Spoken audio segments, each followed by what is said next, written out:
at least two theories about an additional ninth planet roaming the solar system somewhere at the edge of the Sun's heliosphere.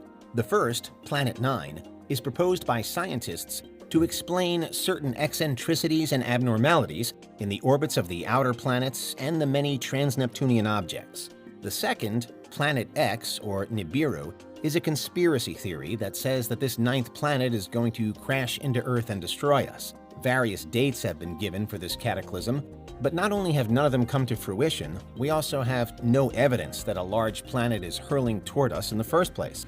Today we're focusing not on Nibiru, but on Planet 9. Planet 9 is decidedly not a conspiracy theory, and is an idea that many astronomers are interested in researching as one potential explanation for various strange orbits in our particular corner of space. Planet 9, rather than Nibiru, also poses no danger of ever crashing into us here on Earth. If Planet 9 does exist, it's likely existed for as long as the entire rest of the solar system and the other planets have, for more than 4.5 billion years. It hasn't threatened us yet, so it's unlikely to do so in the future. But that doesn't mean that it's not deeply interesting, or that our quickly developing tools for scientific research couldn't one day find it. On Christmas Day 2021, NASA finally launched its expensive and much-delayed space telescope, the James Webb. It's the most powerful space telescope we've ever built, and is NASA's new flagship, replacing the Hubble Space Telescope. Hubble is still operational and still quite capable of conducting plenty of research on its own. But we now have Webb to study objects and areas of space in far greater detail than ever before. Both telescopes, though, have the benefit of seeing in infrared. This means that they're designed to capture light from the infrared end of the electromagnetic spectrum and to translate that light into images. Without that process, infrared light is invisible to the human eye because it's beyond the visible light spectrum. But plenty of objects in outer space emit infrared rays, including cooler objects like red and brown dwarfs, cosmic dust, and even some planets. Closer to home, we can use infrared to study objects we already know about, but in new ways, such as in 2022, when Webb produced some stunning infrared images of Jupiter, showing the planet's polar auroras. The thinking is then that if it can capture Jupiter in never-before-seen detail, then it could also be the best tool to definitely prove the existence of Planet 9. But just what sort of evidence already exists to support the ninth planet theory? In 1930, Clyde Tombaugh discovered Pluto, thought for decades to be this mysterious ninth planet. It was thought that Pluto could explain apparent perturbations in the orbits of Neptune and Uranus. It was later established, however, that these perturbations didn't actually exist and were simply the result of erroneous calculations, and also that Pluto was much too small to have caused them, even if they were correct. Pluto was eventually downgraded to a dwarf planet, although it now has the honor of being the first ever trans-Neptunian object discovered. We now know that beyond Neptune, there are countless more objects like this of various sizes, making up the Kuiper Belt and, more distantly, the Oort cloud.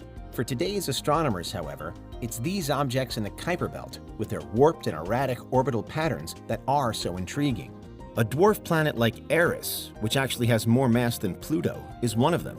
It takes 559 years to orbit the Sun, and its orbit is extremely elliptical, as if it's being pulled further from the Sun by some other gravitationally powerful object in the distant realms of our solar system.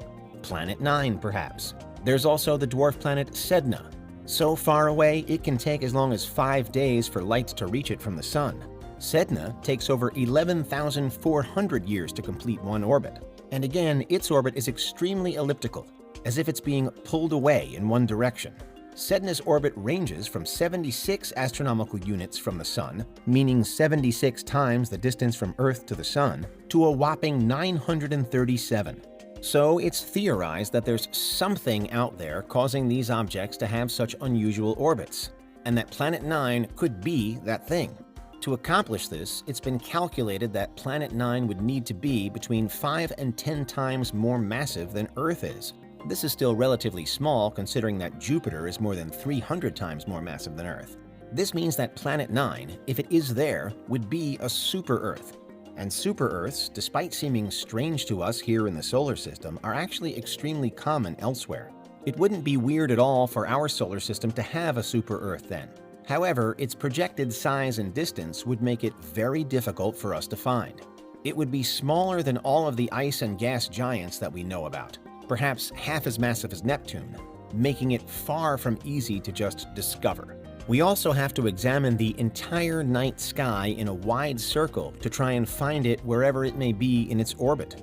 And it's worth remembering that while the likes of Jupiter are visible with the naked eye, both Uranus and Neptune are not. They're too far away. But Planet 9 would be further still. It's why we know far less than you might think about the outer solar system. So much so that the discovery of an additional planet lurking hidden there has already happened in history, with the cases of the ice giants Uranus and Neptune. But if Planet 9 does exist, and the James Webb Telescope does find it, how will this affect us on Earth?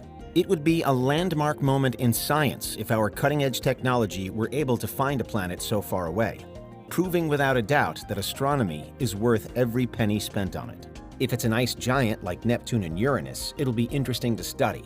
And there's the potential that it could have moons, lots of them, as all the gas giants we know of have plenty of their own. But could it also be a rocky world?